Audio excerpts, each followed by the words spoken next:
Hi, I'm Caleb Crider. As missionary church planning strategists in Barcelona, Spain, we hosted a lot of church groups that came overseas on a mission trip.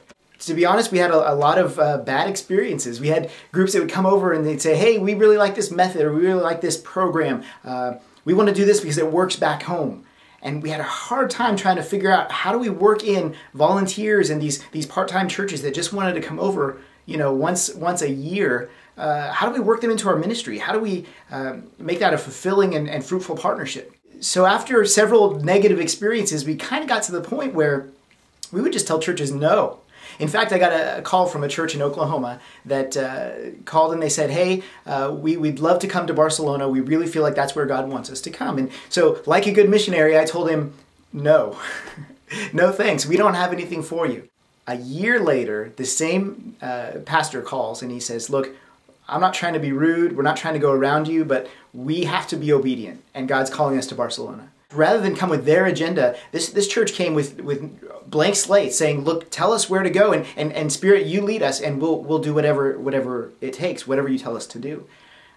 We saw them move into relationships and ministry, spend time with people, share the gospel with people who had never heard the gospel in a way that they could really understand and wrestle with. God used that experience to say, what started out maybe as cooperation of churches working together to do mission, somewhere along the lines turned into churches outsourcing missions to the experts like me.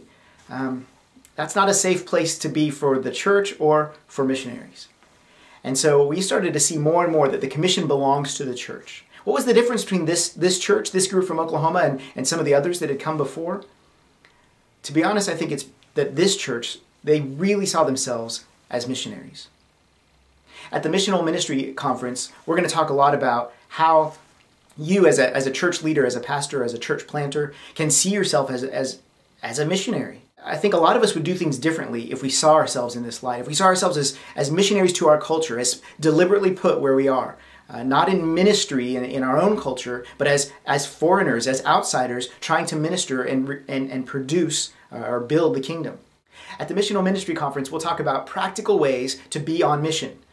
Ways to think about who we are and how we should relate to culture, what church planting should look like, what indigenous church looks like, how to share the gospel in a way that makes sense to the people that we're ministering to.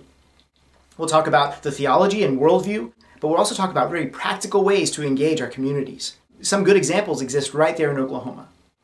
Please join me at the 2010 Missional Ministry Conference.